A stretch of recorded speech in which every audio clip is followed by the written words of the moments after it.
Chapter 13. They traveled on foot, they traveled in empty rail cars, they were always on the move. But in truth, said Bull, we are going nowhere. That, my friend, is the irony of our constant movement.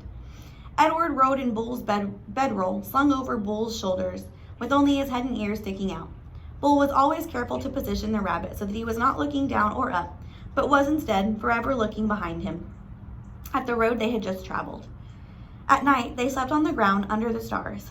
Lucy, after her initial disappointment about Edward being unfit for consumption, took a liking to him and slept curled up beside him.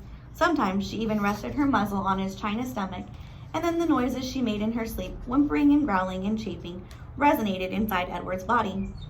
To his surprise, he began to feel a deep tenderness for the dog. During the night, while Bull and Lucy slept, Edward, with his eyes ever open, stared up at the constellations. He said their names, and then he said the names of the people who loved him. He started with Abilene, and then went to Nellie and Lawrence, and from there to Bull and Lucy, and then he ended again with Abilene. Abilene, Nellie, Lawrence, Bull, Lucy, Abilene. See? Edward told Pellegrina. I am not like the princess. I know about love.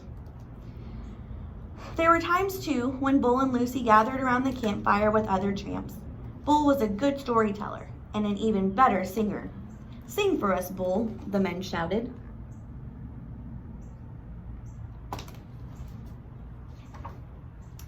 Bull sat with Lucy leaning against his leg and Edward balanced on his right knee, and he sang from somewhere deep inside himself. Just as Edward could feel Lucy's whimpers and growls resonate through his body at night, he could also feel the deep, sad sound of Bull's songs move through him. Edward loved it when Bull sang. And he was grateful to Bull, too, for sensing that a dress was not the right kind of clothing for Edward. Malone, said Bull one night, it's not my desire to offend you or to comment negatively on your choice of garb, but I'm forced to tell you that you also stick out like a sore thumb in that princess dress. And also, again, with no wish to offend you, the dress has seen better days. Nellie's beautiful dress had not fared well at the dump or in its subsequent ramblings with Bull and Lucy. It was so torn and dirty and full of holes that it barely resembled a dress anymore. I have a solution, said Bull, and I hope that it meets with your approval. He took his own knit stocking cap and cut a big hole in the top of it and 2 small holes on the side of it, and then he took off Edward's dress. Look away, Lucy said to the dog. Let's not embarrass Malone by staring at his nakedness. Bull slid the hat over his head and pulled it down and poked his arms through the smaller holes. There you go, he said to Edward. Now you just need some pants.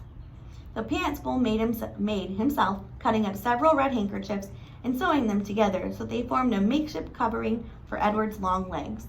Now, you have the proper outlaw look, said Bull, standing back to admire his work. Now you look like a rabbit on the run.